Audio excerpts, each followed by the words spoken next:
গত 10 বছর এই দেশে যে সরকারটা চলছে, এক কথায় যদি বলা যায় সেটা হচ্ছে প্রতারণা করে চলছে।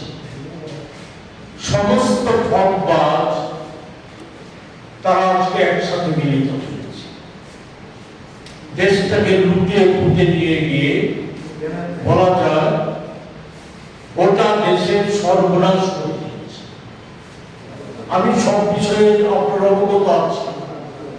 আমরা আমাদের দলের তরফ থেকে এই নির্বাচনের প্রাক্কালে দেশবাসী যাতে গুরুত্বপূর্ণ সিদ্ধান্ত নিতে পারে তার জন্য আমরা আমাদের দলের তরফ থেকে আমরা একটা ন্যায়পত্র আমরা ঘোষণা করেছি।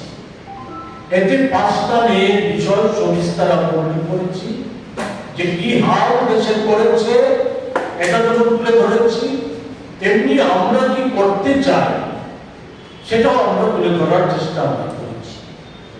এই জায়গায় 14 সালের আগে মোদিজি দেশের মানুষকে অনেক প্রতিশ্রুতি দিয়েছিলেন, যাকে বলা হয় গ্যারান্টি। তো এই গ্যারান্টি যে একটার পর একটা খেলাপ করেছে, প্রতিশ্রুতির খেলাপ করেছে, এটাই ঘটনা, একটার পর একটা প্রতিশ্রুতি খেলাপ করে গেছে। এর মধ্যে আজকে যে বিষয়টার প্রতি দৃষ্টি আকর্ষণ করতে চাই সেটা হচ্ছে কৃষকদের একেবারে দুরবস্থায় ফেলে দিয়েছে। কৃষকদের সম্পর্কিত বিষয়ে মোদিজির প্রতিশ্রুতি ছিল যে মোদিজি যদি সরকারে আসতে পারে তাহলে স্বামীনাথন কমিশনের যে সুপারিশ, সেই সুপারিশকে কার্যকরী করবে, কৃষকদের আয় দ্বিগুণ করবে, তাদের ঋণ মুকুব করে দেবে, তাদের জন্য ইন্স্যুরেন্স করবে, সমস্ত জমি সেচের আওতায় নিয়ে আসা হবে। এই জাতীয় লুপনীয় আরো অনেক প্রতিশ্রুতি দিয়ে কৃষক জনগণকে বিভ্রান্ত করার চেষ্টা করেছে। কিন্তু আমরা কি দেখলাম? এই প্রতারক সরকার 10 বছরের সরকারের সময় 10 বছরে 4,25,000-এর বেশি কৃষক, কৃষি শ্রমিক, হাজিরা শ্রমিক আত্মহত্যা করতে বাধ্য হয়েছে। কৃষকদের আয় দ্বিগুণ করা তো দূরের কথা, 2011 সালে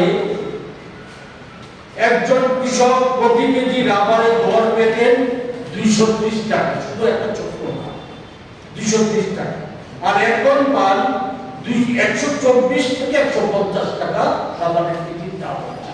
কৃষকের আয় ঋণগ্রস্ত কৃষক পরিবারের সংখ্যা দাঁড়িয়েছে 9,30,00,000 পরিবার। একচেটিয়া পুঁজিপতিদের, কর্পোরেটদের ব্যাংকের ঋণ মুকুব করে দিয়েছে, 16 লক্ষ কোটি টাকা ব্যাংকের ঋণ মুকুব করে দিয়েছে। অথচ এই ঋণগ্রস্ত যে কৃষক পরিবারগুলি আছে তাদের ঋণ মুকুব করার জন্য কোনো উদ্যোগ সরকারের থেকে নেই। পরিবার পিছু ঋণের পরিমাণ দাঁড়িয়েছে 74,121 টাকা। ফসল বীমার প্রতিশ্রুতি একটা বড় ধাপ্পা। 22 সাল পর্যন্ত মোট প্রিমিয়াম সংগ্রহিত হয়েছে 1,97,657.20 কোটি টাকা। বীমা কোম্পানিগুলিকে দেওয়া হয়েছে 57,613.32 কোটি টাকা। 2022-23 বছরে 7.8 লক্ষ কৃষককে সাহায্য করা হয়েছে মাত্র 3,877 কোটি 78 কোটি টাকা।